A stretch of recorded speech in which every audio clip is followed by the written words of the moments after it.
Students बेटे ਆਪਾਂ chemistry 10th ਦੇ ਦੋ ਚੈਪਟਰ ਕਰ ਚੁੱਕੇ ਹਾਂ। First chapter chemical reactions and equations, second chapter acids bases and salts. ठीक है बेटे, लास्ट वीडियो ਦੇ ਵਿੱਚ ਮੈਂ ਕਰਵਾ ਚੁੱਕਿਆ ਦੋਨੇ ਚੈਪਟਰ। ਹਾਂਜੀ बेटे, ਨੈਕਸਟ ਆਪਾਂ ਸ਼ੁਰੂ ਕਰਨ ਜਾ ਰਹੇ ਹਾਂ ਫਿਜ਼ਿਕਸ ਦਾ ਫਸਟ ਚੈਪਟਰ ਜਿਹੜਾ ਕਿ एनसीईआरटी ਬੁੱਕ ਦੇ ਵਿੱਚ 10th ਚੈਪਟਰ ਹੈ, ਲਾਈਟ रिफ्लेक्शन एंड रिफ्रैक्शन। हाँ जी बेटे, बहुत ईजी चैप्टर है, छोटे छोटे डेफिनेशंस ने ਇਹਦੇ ਵਿੱਚ। ठीक है बेटे, बहुत कुछ सीखने को मिलेगा, कुछ पढ़िया भी होया ਆਪਾਂ ਪਹਿਲਾਂ 9th ਕਲਾਸ ਚ, ਹੁਣ ਵੀ बेटे ਇੱਥੇ ਵਧੀਆ ਪੜਨ ਨੂੰ ਮਿਲੇਗਾ ਤੇ ਪਤਾ ਲੱਗੇਗਾ बेटे ਲਾਈਟ ਕੀ ਹੁੰਦੀ ਹੈ, ਰਿਫਲੈਕਸ਼ਨ ਕੀ ਹੁੰਦਾ ਹੈ, ਰਿਫਰੈਕਸ਼ਨ ਕੀ ਹੁੰਦਾ ਹੈ। ਹਾਂਜੀ, ਸਭ ਤੋਂ ਪਹਿਲਾਂ ਜਿਵੇਂ ਕਿ ਆਪਾਂ बेटे ਗੱਲ ਕਰ ਰਹੇ ਇਸ chapter the light reflection and ਰਿਫਰੈਕਸ਼ਨ।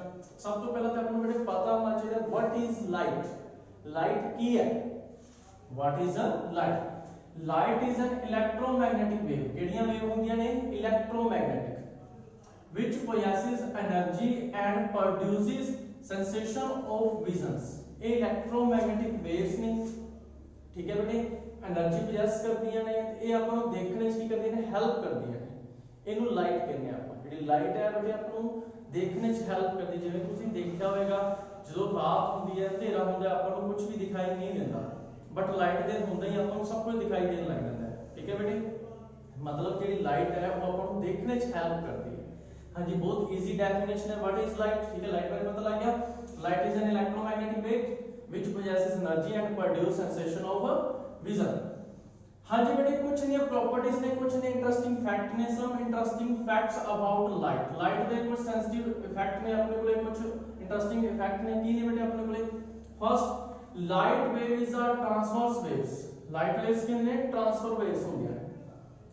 Second, it does not need a material medium to travel. इना नु किसी मटेरियल मीडियम की लोड नहीं पैंदी, मतलब सॉलिड लिक्विड गैस की जरूरत नहीं पैंदी है। वैक्यूम दे विच भी ट्रैवल कर सकती है। ठीक है बेटे, जिस स्पेस दे विचों ट्रैवल करके आउंदी है लाइट, सन तो निकलदी है जरूर। ए बंडल ऑफ रेज, ਜਦੋਂ रेज काफी सारी जुड़ जांदियां ने, लाइट दी जो काफी सारी रेज जुड़ जांदियां ने, ਉਹਨੂੰ ਆਪਾਂ ਕੀ ਕਹਿੰਦੇ ਨੇ? Beam of light. ਕੀ ਕਹਿੰਦੇ ਨੇ ਆਪਾਂ बेटे?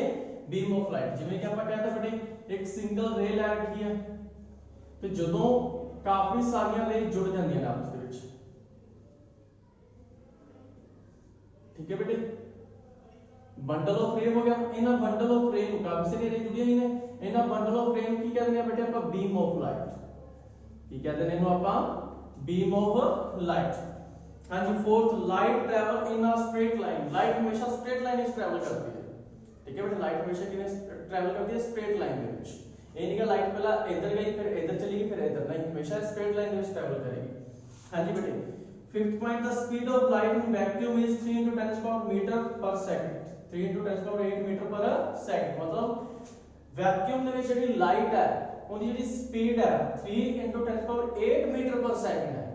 ठीक है बेटे, अलग-अलग मीडियम ਦੇ ਵਿੱਚ अलग-अलग स्पीड ਹੁੰਦੀ ਹੈ ਲਾਈਟ ਦੀ। वैक्यूम ਤੇ 에ਅਰ ਦੇ ਵਿੱਚ ਕਿੰਨੀ ਹੈ बेटे? 3 × 10⁸ मीटर पर सेकंड। ਤੇ अलग-अलग मीडियम ਦੇ ਵਿੱਚ अलग-अलग स्पीड ਹੁੰਦੀ ਹੈ ਲਾਈਟ ਦੀ। ਹਾਂਜੀ बेटे, ਕੁਝ ਇੰਟਰਸਟਿੰਗ ਫੈਕਟਸ ਸੀਗੇ ਲਾਈਟ ਦੇ ਬਾਰੇ। ठीक है, ਹਾਂਜੀ, ਨੈਕਸਟ ਆਪਣੇ ਕੋਲ ਆਉਂਦਾ ਲਾਈਟ ਬਾਰੇ ਤਾਂ ਆਪਾਂ ਪੜ੍ਹ ਲਿਆ। ਨੈਕਸਟ ਆਉਂਦਾ ਰਿਫਲੈਕਸ਼ਨ। ਕੀ ਹੁੰਦਾ ਹੈ बेटे reflection? Reflection of light, the phenomenon of bouncing back of light in same medium after striking a surface is called reflection। ठीक है बेटे, की कह रहा है?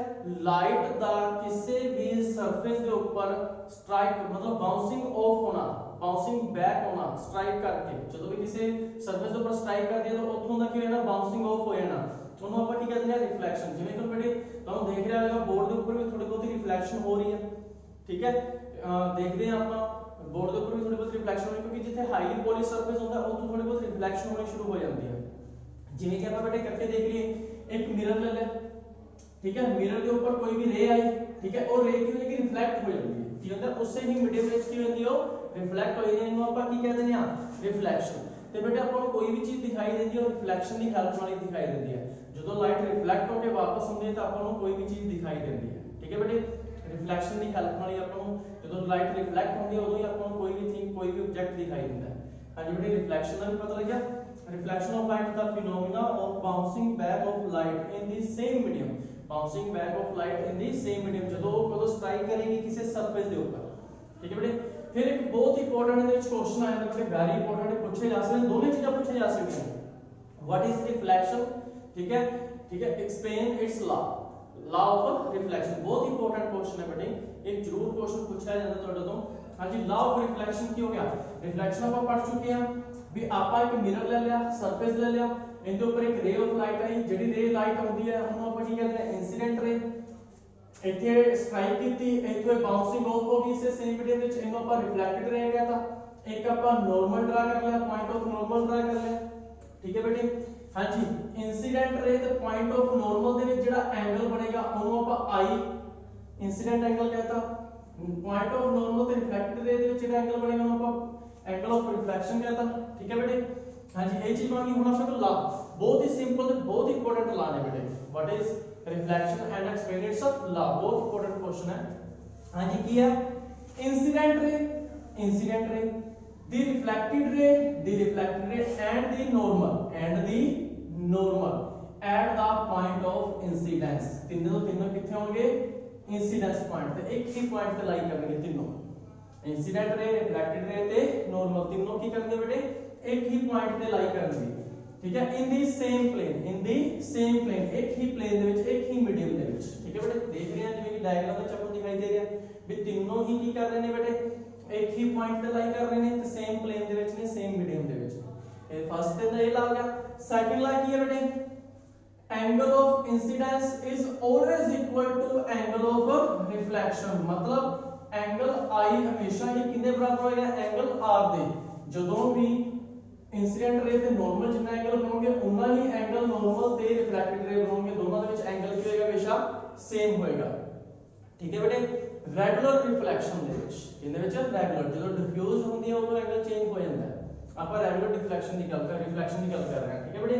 समझ लगी, बहुत इंपॉर्टेंट ला ने दोनों, इहदी डेफिनेशन दे दोनों ला भी इंसिडेंट रे, रिफ्लेक्टेड रे ते नॉर्मल सारे एक ही पॉइंट पे लाई करनगे, एक ही सेम मीडियम विच होंगे, सेम प्लेन दे विच, ते angle of incident is always equal to angle of reflection, ये दोनों हमेशा बराबर होंगे, ठीक है बेटे। डायग्राम बना के तुसी दिखा सकते हो, बहुत सिंपल ये टॉपिक है।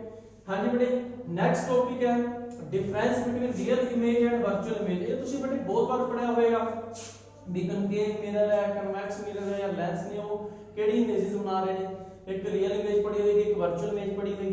हाँ जी, दोनों में फर्क की है, ये रियल इमेज, ये वर्चुअल है, दोनों इमेज पर एक रियल एक की है वर्चुअल, इनमें फर्क पता होना चाहिए, काफी बच्चे कंफ्यूज होते रहते हैं।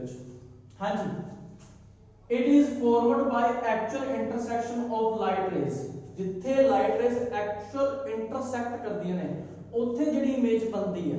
ਹੁਣ ਆਪਾਂ ਪਿੱਛੇ ਪੜ੍ਹ ਕੇ ਆਏ ਹਾਂ ਵੀ ਕੋਈ ਵੀ ਚੀਜ਼ ਆਪਾਂ ਨੂੰ ਦਿਖਾਈ ਦਿੰਦੀ ਹੈ ਲਾਈਟ ਦੀ ਵਜ੍ਹਾ ਨਾਲ ਦਿਖਾਈ ਦਿੰਦੀ ਹੈ, ਤੇ ਜਿੱਥੇ ਐਕਚੁਅਲ ਰੇਜ਼ ਇੰਟਰਸੈਕਟ ਕਰਨਗੀਆਂ ਉੱਥੇ ਜਿਹੜੀ ਇਮੇਜ ਬਣੇਗੀ ਉਹਨੂੰ ਰੀਅਲ ਇਮੇਜ ਕਹਿ ਦਿਆਂਗੇ।